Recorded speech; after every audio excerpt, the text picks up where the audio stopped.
Hermanos, muy buenas tardes. Sean todos pues bienvenidos a este momento que tenemos de reflexión.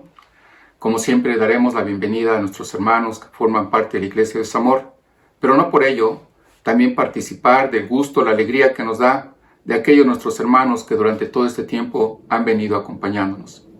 A los que están dentro de la ciudad, fuera de la ciudad y también fuera del país. Sean todos bienvenidos a este momento de reflexión en la palabra de Dios. Durante todo este tiempo hemos estado estudiando los Salmos y ya por algunos miércoles nos hemos detenido en el Salmo 119. Hoy nos detendremos a considerar la estrofa que va del verso 137 al 144. Mis hermanos, les invito a inclinar su rostro, tengamos una palabra de oración para este momento de reflexión. Bendito Padre Celestial, en esta hora nos acercamos a ti, llenos de gratitud por todos los beneficios que hemos recibido de tu mano. Nuestro buen Padre, en este momento que nos acercamos a la reflexión, al estudio de tu palabra, que queremos, Señor, que tú nos dirijas. Queremos suplicarte, Señor, que nos des la paz, la quietud que solamente tú puedes brindar y que todos nuestros sentidos estén encaminados a escuchar tu voz. Padre, yo te ruego en esta hora que dirijas mi mente, mis labios, para que lo que salga sea tu palabra, no sean mis ideas ni mis conceptos. Y que esta palabra, Señor, tenga esa promesa de que no volverá vacía, sino que dará su fruto a su debido tiempo. Padre Celestial, te ruego que tu Espíritu Santo ponga el colirio, corra el velo, para que podamos ver con claridad lo que tú tienes para cada uno de nosotros. Gracias, bendito Padre, por esta oportunidad, y gracias, Señor, porque sabemos que tú abres el entendimiento y el corazón y tú das el crecimiento para que podamos alcanzar esa estatura del varón perfecto. Te lo agradecemos todo en nombre de tu Hijo Jesucristo, nuestro Salvador. Amén. Vamos a dar entonces lectura a esta porción de la palabra de Dios. Es el Salmo 119, del verso 137 al verso 144. Los invito, como siempre ha sido la indicación, de que tengamos a la mano la palabra de Dios y estemos en una actitud de reflexión, de estudio. La palabra de Dios dice así: Justo eres, oh Jehová, y rectos tus juicios. Tus testimonios que has recomendado son rectos y muy fieles. Mi celo me ha consumido, porque mis enemigos se olvidaron de tus palabras. Sumamente pura es tu palabra y la ama tu siervo. Pequeño soy yo y desechado, mas no me he olvidado de tus mandamientos. Tu justicia es justicia eterna y tu ley la verdad. Aflicción y angustia se han apoderado de mí, mas tus mandamientos fueron mi delicia.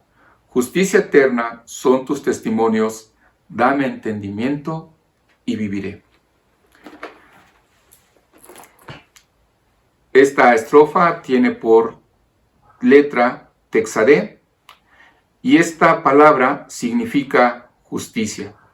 Y esta palabra justicia se repite en varias ocasiones en esta estrofa. Nos inicia David diciendo que Dios es justo y nosotros no. David inicia mirando la justicia de Dios y no su propia justicia. Por lo tanto, el énfasis que David hace en esta estrofa es sobre la palabra justicia y recto. Y ambos o ambas significan lo mismo. Ambas aparecen en 6 ocasiones. En la actualidad, el símbolo de la justicia lo podemos relacionar con la balanza, que representa el equilibrio o igualdad. Se presume así que la balanza expresa la búsqueda de una evaluación justa, precisa, exacta sobre los hechos que se vayan a evaluar. La balanza es el símbolo más conocido de la justicia. O para ser más precisos, podemos a veces relacionarlo a la justicia con la mujer que se encuentra con sus ojos tapados y que representa a la justicia y que porta en una mano una balanza.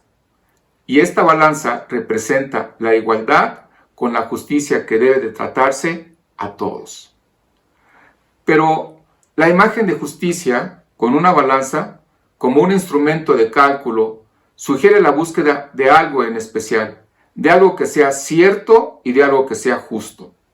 La balanza cumple, por lo tanto, una función alegórica al referirse que va a juzgar un acto y que éste debe dividir y finalizar un conflicto. Tendríamos entonces que remontarnos a su origen.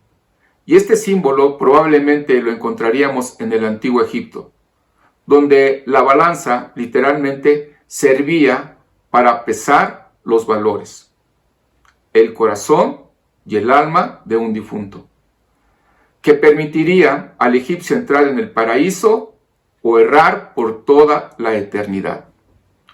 Lo que sucedía es que los dioses ante la balanza empezaban a formular una serie de preguntas al muerto y dependiendo de sus respuestas, la balanza se iba inclinando hacia un lado o hacia otro. Si el corazón pesaba más que la pluma, significaba que el difunto había sido una buena persona y por lo tanto podía reunirse con sus seres queridos y vivir una segunda vida junto a ellos. En caso contrario, si su corazón era devorado, perdiendo la inmortalidad y condenado a la muerte, tendría que errar por toda la eternidad. Pero no solamente los egipcios estuvieron en esa búsqueda por encontrar la justicia, lo justo, lo recto. En la Grecia clásica y posteriormente en Roma, la balanza la utilizaron como un símbolo de justicia y se mantuvo por mucho tiempo. El objeto de esta balanza era medir con exactitud las cosas. Y además de tener la balanza, tenía la representación de la diosa Temis, la diosa griega de la justicia. Y esta simbolizaba la equidad y regía todas las decisiones de justicia. Ya en la Edad Media, la balanza fue utilizada como un método para decidir sobre el futuro de los difuntos en el juicio final. El encargado, de acuerdo a la Iglesia Católica, el encargado de pesar el alma del muerto con sus buenas acciones y vicios era el arcángel Miguel. Actualmente, la balanza que se puede utilizar en la mayoría de las representaciones de la justicia es la balanza griega, porque debemos entender que los romanos la utilizaban y solamente tenía una balanza. La balanza griega tiene dos platillos. Esto se debe a que se debe de intentar representar la equivalencia entre dos objetos. Y por eso, en ocasiones, cuando la balanza aparece con uno de los platillos inclinado, lo que simboliza es la injusticia. Si una balanza está inclinada hacia un lado, eso es injusto. Y si está igual en la misma posición, eso es justo. Esto viene a mi mente porque me recuerda que cuando yo era pequeño, yo veía que mi padre nos compraba los mismos dulces, los mismos juguetes, la misma ropa, y a eso me parecía justo. Pero cuando crecimos y escuchaba que a mi padre le preguntaban que cuál de mis hermanos éramos el consentido, él decía que todos éramos tratados por igual y que a todos nos amaba por igual. Pero, ya siendo adolescente, siendo joven, empezábamos a ver que eso que decía no obraba como él pensaba. A nuestro parecer, a veces había acciones o situaciones que nos hacían pensar que él no era justo en las cosas o en las decisiones que hacía con cada uno de nosotros. La mayoría de las veces se debe dar por entendido que la justicia trae por consecuencia un resultado opuesto al que se buscaba. La justicia es algo que una persona puede producir en otra, ni siquiera con la mejor de las intenciones. La justicia no puede legislarse mediante mantener normas o estándares altos. Muchos adultos luchan con esa falsa idea de qué debe ser la justicia y desesperadamente quieren hacer lo que es recto, lo que es piadoso, lo que es espiritual. Pero con mucha frecuencia, sus ideales, sus ideas, sus conceptos de qué es piadoso y qué es espiritual van alejadas de las cuestiones bíblicas. No tienen un soporte bíblico. ¿Debido a qué? Debido a que se ignoran las escrituras, escuchan lo que la gente dice y siguen las últimas sugerencias o lo que la moda está imponiendo en ese momento y opacan lo que puede decir la palabra de Dios. Tendremos entonces que preguntarnos, ¿qué es la justicia? ¿Es unirse a una protesta contra el aborto? ¿Es usar el tipo de ropa adecuada? ¿Es deshacerse de la televisión? ¿Es el no poner árboles de Navidad? ¿Es el de tener una celebración de Pascua totalmente diferente a lo que estamos acostumbrados, dejando algunas ideas extrañas que a veces nos sugieren que celebremos la Pascua? ¿Es mantenerse religiosamente en tiempo devocional diario, leer la Biblia completa una vez al año y testificar ante todos nuestros vecinos que somos cristianos y que cumplimos con lo que Dios demanda? La palabra clave de esta estrofa del Salmo 119 es justicia. Y los términos justo y justicia aparecen 5 veces en estos 8 versículos. Pero en esta ocasión pondremos énfasis sobre el significado y la aplicación de la justicia en nuestras vidas, ya que todo el Salmo gira en torno a la palabra de Dios. Debemos ver entonces cómo la Biblia se relaciona con la justicia. David establece 2 hechos principales. En primer lugar, que la palabra de Dios es una palabra justa, y eso es algo que no tenemos que perder. La palabra de Dios es justa. El segundo concepto o el segundo valor que David nos muestra en esta estrofa es que la palabra de Dios también es una palabra eterna. Primer concepto es justa y el segundo es eterna. Al estudiar entonces estos 2 puntos, habremos de tener una mejor comprensión para ver qué significa entonces la justicia y cómo juega un papel vital para nuestras vidas. Al examinar esta estrofa, del verso 137 al verso 144, podemos observar varios hechos que son claves acerca de la naturaleza de Dios. La naturaleza de Dios en su palabra nos indica que Él es justo. ¿Podremos entender entonces algunas cosas acerca de la naturaleza de su justicia? Inicia el Salmo esta estrofa diciendo, justo eres tú, oh Jehová. La justicia forma parte misma de Dios, la esencia de quién es Dios. La esencia de Dios es que Él es justo. La justicia de Dios contrasta agudamente con nuestra propia naturaleza pecaminosa. Es significativo observar que cuando el Señor Jesucristo elevó su gran oración intercesora, allá en el Evangelio de Juan, capítulo 17, versículo 25, Él identifica a su Padre como justo. Él dice, Padre justo. De muchos títulos que Jesús pudo haber escogido, este es el que utilizó. David en alguno de otros sus salmos expresó y dijo, justo es Jehová en todos sus caminos y misericordioso en todas sus obras. Salmo 145, verso 17. Nosotros o usted puede guardar todas las normas que deseemos o que podamos, pero la propia justicia nunca será, nuestra propia justicia nunca podrá ser comparada como la de Dios. Entre más intentemos actuar con justicia, más cuenta nos tendremos que dar que nosotros no somos justos, que la justicia es la naturaleza de nuestro Dios y no la suya ni la mía. Su justicia y mi justicia no tiene peso alguno delante de Dios. A Dios no le importa que usted ya haya dejado de hacer algunas cosas. El hecho de que se dedique 1:30 cada mañana a leer la Biblia no mueve a Dios el Todopoderoso. Usted no tiene justicia que pueda compararse con la justicia de Dios. Ni usted ni yo. Nuestra justicia no puede compararse con la justicia de Él. Su justicia, la justicia de Dios es la única que vale. ¿Por qué? Porque Él es justo. Por ello es que Cristo murió por nosotros, para que nosotros, que no éramos justos, pudiésemos ser vestidos de su justicia, para poder estar delante de la presencia de un Dios justo. Continúa diciendo ahí en el verso 137 y 138. Tus testimonios que has recomendado son rectos y fieles.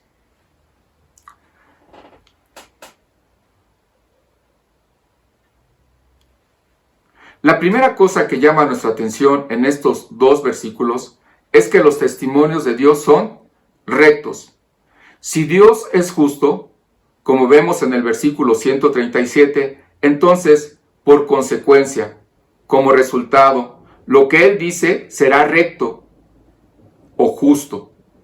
Esa es precisamente la conclusión a la que llega el salmista en el versículo 138. En el versículo 137 nos dice que los juicios de Dios también son rectos. La palabra de Dios es recta porque es una extensión de su naturaleza. Ya que su palabra es recta, justa, ella goza de rectitud. Algunas veces el hombre se queja de que Dios no es justo. Y no una, sino muchas veces nos quejamos y decimos, esto que estamos pasando, esto que estamos viviendo, no es justo, no es lo que merezco, no es lo que debo de recibir. Ser justo, desde el concepto de Dios, es ser equitativo. Y Dios siempre es equitativo en su trato con la humanidad. Él no hace acepción de personas. Dios es equitativo, justo y recto en todo lo que dice y en todo lo que hace. Allí en el versículo 138 vamos a hallar una característica de la palabra de Dios. Dice, tus testimonios que has recomendado son rectos y muy fieles. No solo dice David que la palabra de Dios es fiel. Esto es digno de observar y de reflexionar. David no dice solamente que la palabra de Dios es fiel. Dice que la palabra de Dios es muy fiel. Y esta es una afirmación extremadamente enfática y es la única vez que en la Biblia aparece la frase muy fiel. Las cosas o son justas o no lo son. ¿Son rectas o no lo son? La palabra de Dios no es razonablemente fiel. La palabra de Dios es fiel, es 100% fiel. Dicho de otra manera, usted puede depender de manera absoluta de que todo lo que Dios ha dicho en su palabra es fiel. Aún en medio del horror de la destrucción en Jerusalén, Jeremías reconoció cómo Dios y su palabra eran fieles. Dice allí en Lamentaciones 3, 22, verso 23, por la misericordia de Jehová no hemos sido consumidos, porque nunca decayeron sus misericordias. Nuevas son cada mañana, grande es tu fidelidad. Otro atributo de la palabra de Dios aparece allí en el Salmo 119, pero en el verso 140, que dice, sumamente pura es tu palabra. Ya anteriormente, en algunos de los salmos iniciales, David había externado que los mandamientos de Jehová son rectos, que alegran el corazón, el precepto de Jehová es puro, que alumbra los ojos. Salmo 19:8. La palabra de Dios es una palabra recta y justa. ¿Por qué? Porque Dios es un Dios recto y justo. La justa palabra de Dios es recta y fiel y pura. Muy fiel y pura. No tienes que olvidar eso. La palabra de Dios es muy fiel. Por lo tanto, podemos ver que esta justa palabra de Dios echó raíces muy profundas en la vida de David y lo transformó para siempre.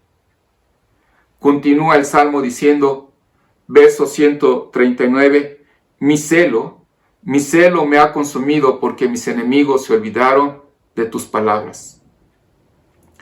David había aprendido a amar la palabra de Dios y debido a ello siente un celo por la palabra.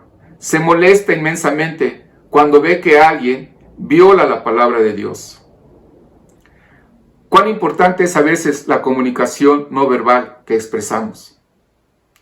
Ahí me llama la atención, porque en algún momento cuando yo bostezaba o me estaba dormitando, mi madre siempre me decía, parece ser que estás demostrando que no te interesa, que te estás aburriendo. Y esto me lo mencionaba cuando estábamos en el templo escuchando su palabra. Qué triste es ver que cuando se presenta o se para al frente el pastor, el hombre que trae el mensaje, la palabra de Dios, nosotros tomemos una actitud como para dormir.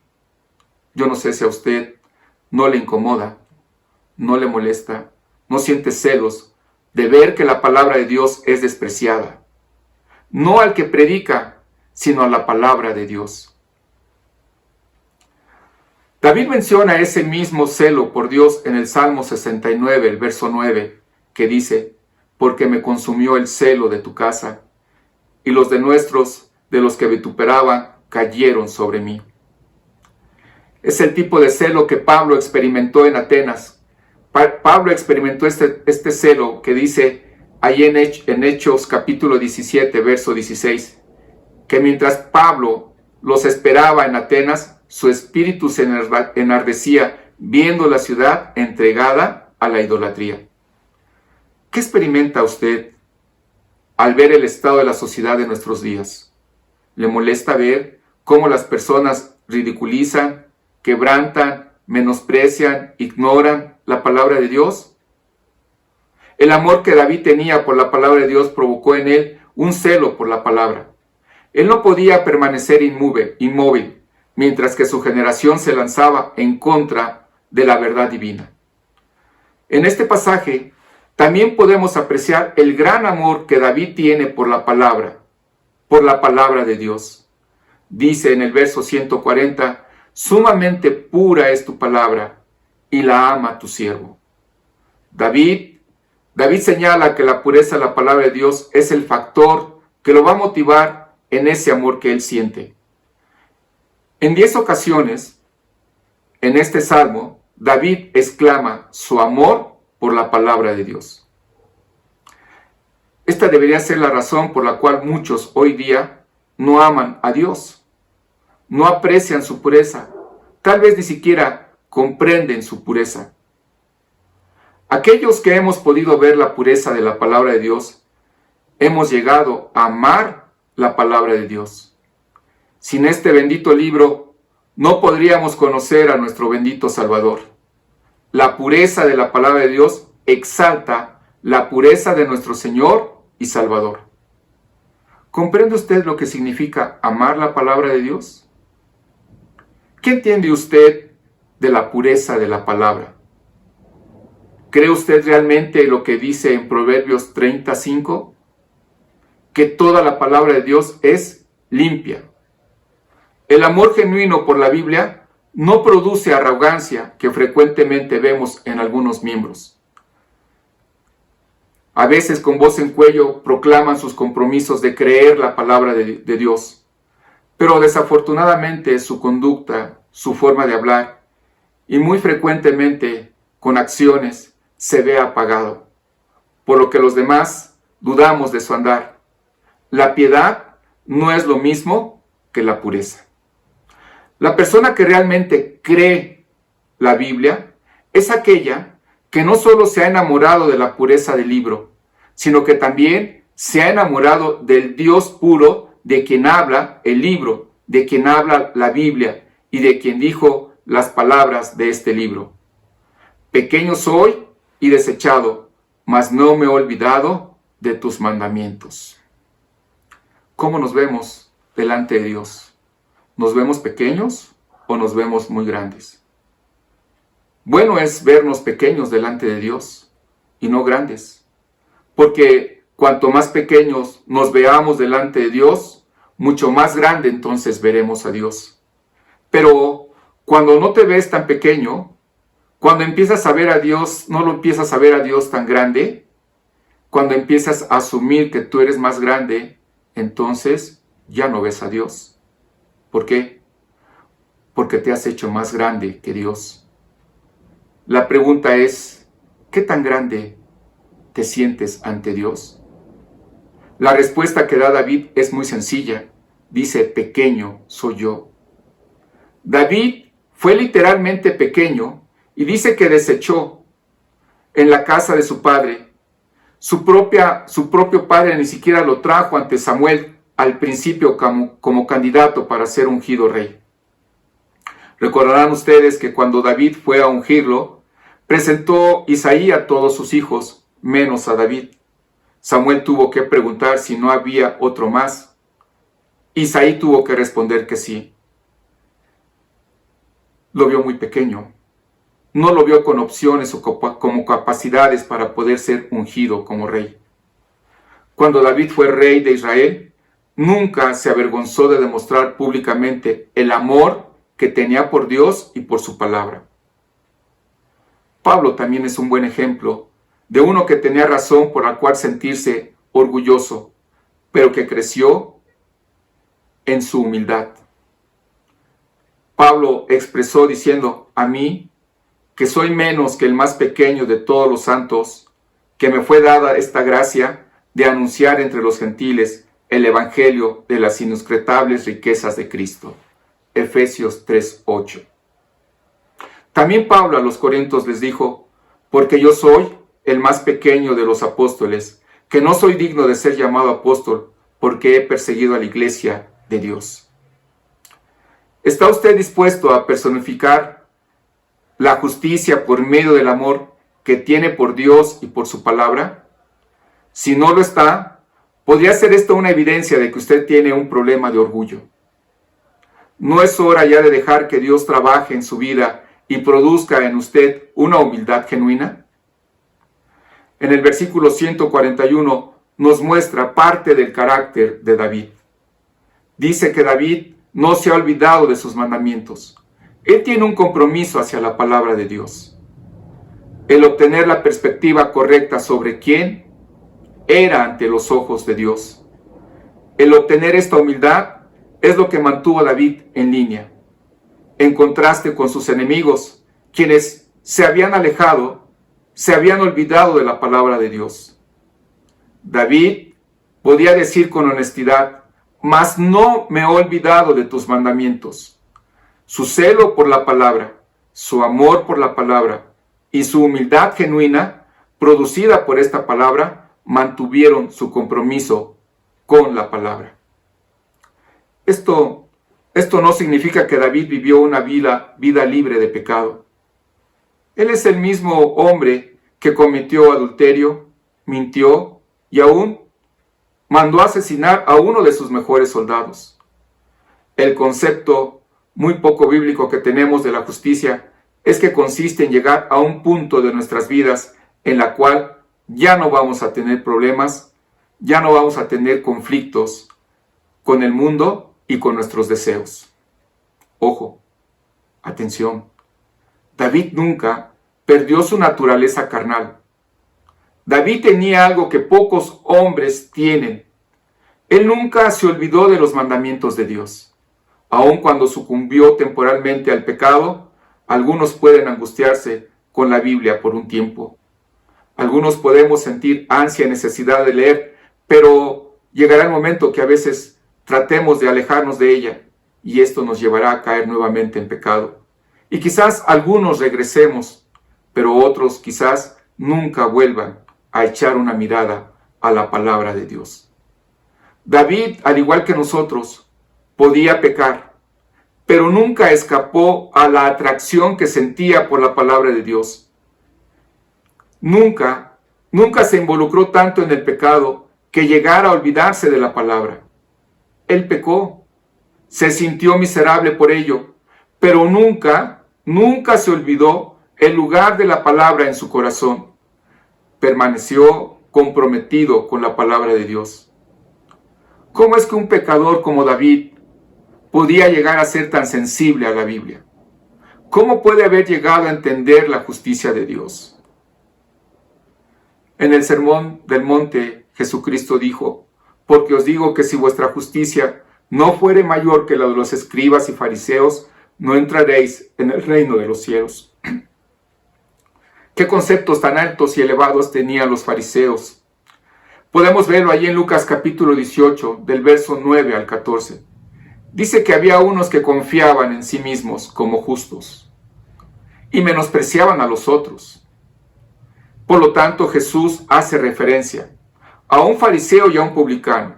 Y dice que el fariseo puesto en pie oraba consigo mismo, diciendo: Te doy gracias porque no soy como los otros hombres, ladrones, injustos, adúlteros, ni aún como este publicano. Ayuno 2 veces a la semana y doy diezmos de todo lo que gano. Las normas de estos hombres eran muy altas, que nadie podía tener normas morales más altas que los escribas y fariseos. Sin embargo, fueron el blanco de los ataques verbales más fuertes de Cristo. Para cumplir las cosas, como Pablo lo expresó a los romanos, estaba escrito que no hay justo ni aún uno. Romanos 3:10. ¿Cómo puede ser Dios justo al demandar que nosotros seamos justos? Tendríamos que entonces que aclarar esta situación. El significado de la palabra justo y justicia no es difícil de entender. Tienen que ver con la calidad de derechos o razón. Noé puede ser un buen ejemplo que nos muestra la Biblia. Dijo Jehová a Noé: entra tú y toda tu casa en el arca, porque a ti he visto justo delante de mí en esta generación. Dios vio a Noé justo.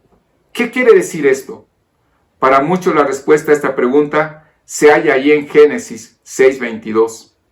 Dice: y lo hizo así Noé, hizo conforme a todo lo que Dios le mandó. La conclusión entonces a la que llegamos es que la justicia consiste sencillamente en hacer todo lo que Dios mande. Los primeros 7 versículos de Génesis 6 nos cuentan cómo Dios decide destruir al hombre por su maldad. Dios ve al hombre que no tiene justicia en sí mismo. En medio de esta triste situación, había un hombre que era diferente, pero no era diferente por lo que hacía, ni porque se había conformado a las normas de Dios. Era diferente como resultado de la gracia de Dios. Dice en Génesis 6:8, pero Noé halló gracia ante los ojos de Jehová. La gracia de Dios siempre estuvo con Noé. Los hombres no la buscaron y por lo tanto no la hallaron. Noé halló la gracia de Dios y se asió de ella. Se apropió de ella como si fuera suya. No fue porque se conformó a las normas de Dios. Fue la gracia de Dios lo que le hizo diferente a Noé, no sus obras, debido a que Noé halló gracia ante los ojos del Señor. El Señor estableció un pacto con Noé. Noé hizo todo lo que Dios le mandó porque halló gracia delante de Dios. ¿Cómo se obtiene la justicia? La justicia se obtiene por fe. Esta es la justicia que viene por fe. Existe otro tipo de justicia, que es la justicia que se obtiene conforme a cuestiones externas o conjunto de normas. Estas normas pueden ser aún normas bíblicas, mas esta no es la justicia que viene por fe. Esto es lo que llamamos justicia propia. Justicia propia. Es el ejemplo que nos da el joven rico. Nos habla y nos muestra que un hombre vino a Jesús y le dijo: ¿qué haré para tener la vida eterna? Él le dijo: ¿por qué me llamas bueno? Ninguno hay bueno sino Dios. Mas si quieres entrar en la vida, guarda los mandamientos. Respondió él diciendo: ¿cuáles? Jesús le dijo: no matarás, no hurtarás, no dirás falso testimonio, honra a tu padre y a tu madre, amarás a tu prójimo como a ti mismo. Y el joven dijo: todo esto lo he guardado desde mi juventud. Su justicia propia. Él era justo a los ojos de Dios. Y muchas veces nosotros actuamos en ese papel. Yo no hago esto, él sí lo hace. Y nos empezamos a comparar con los demás, queriendo justificarnos y tratando de decir que somos justos. El joven contestó: todo esto lo he guardado desde mi juventud. ¿Qué más me falta? Esta pregunta pareciera ser que él dice: todo lo he hecho, todo lo he cumplido, estoy bien. Sin embargo, Jesús, conociendo su corazón y su pensamiento, le dijo: si quieres ser perfecto, anda, vende lo que tienes y dalo a los pobres, y tendrás tesoros en el cielo. Ven y sígueme. Oyendo esta palabra, se fue triste, porque tenía muchas posesiones. La justicia no es el resultado de lo que usted hace para conformarse externamente, aunque estas sean normas correctas. La justicia es un don que le es dado por la gracia de Dios, a través de un pacto que se establece con Él, el cual se da por medio de la fe. La justicia no puede venir del interior del hombre. Usted nunca cumplirá todos los requisitos de la norma de la justicia de Dios. No importa cuán duro lo intente. Deje de intentarlo.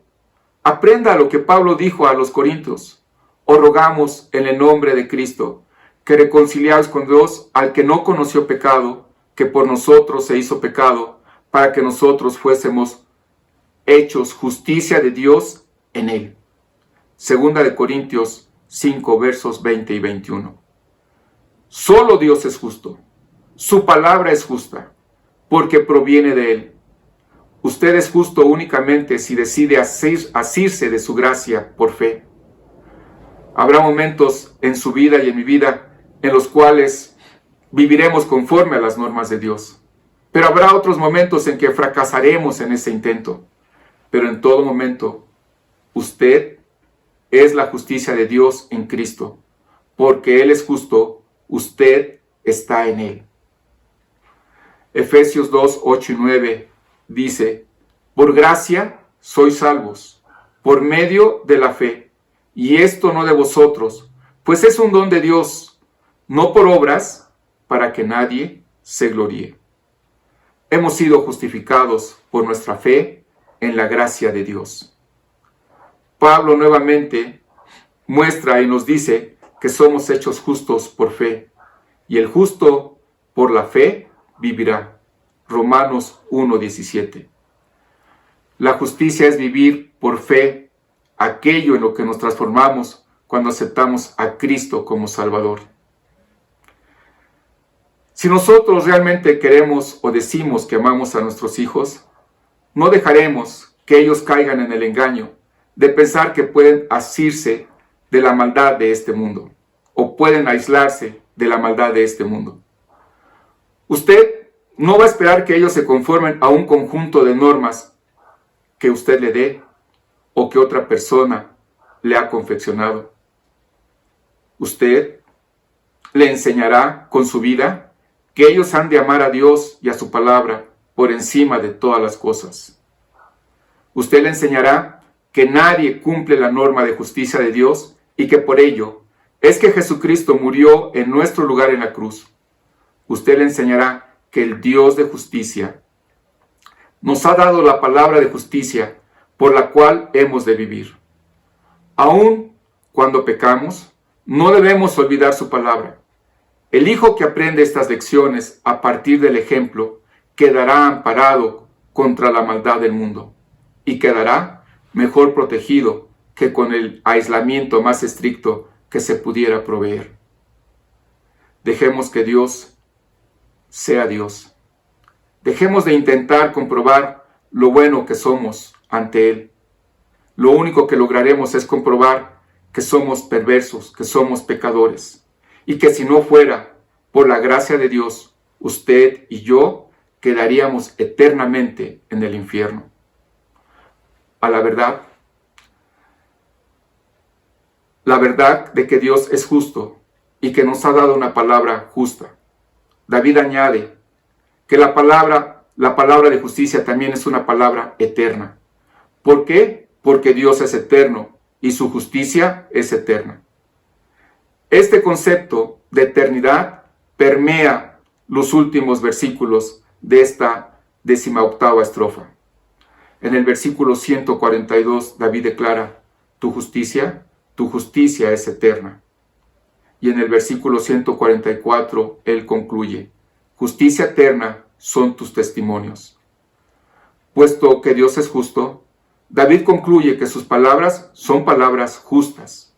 En este caso, David establece que la justicia de Dios es eterna. Él es un Dios eterno. Por lo tanto, la justicia de sus palabras también es eterna. Lo que es justo hoy será justo por la eternidad. Las normas de Dios jamás van a cambiar. Su justicia es eterna. Toda justicia que haya en nuestras vidas proviene directamente de Él por su gracia. David declara que la justicia eterna de Dios en el versículo 144 evoca a una verdad paralela. Tu ley, la verdad. Tal como la justicia de Dios es eterna, también lo es la verdad. Esto es lo que dijo Jesús en Juan 17:7. Santifícalos en tu verdad, tu palabra es verdad. Lo que es verdad hoy será verdad dentro de 1.000.000 de años. Lo que es verdad en todo tiempo y bajo todas las circunstancias. La naturaleza de Dios no admite una moral que varíe según las situaciones. Su justicia es eterna y su verdad también lo es.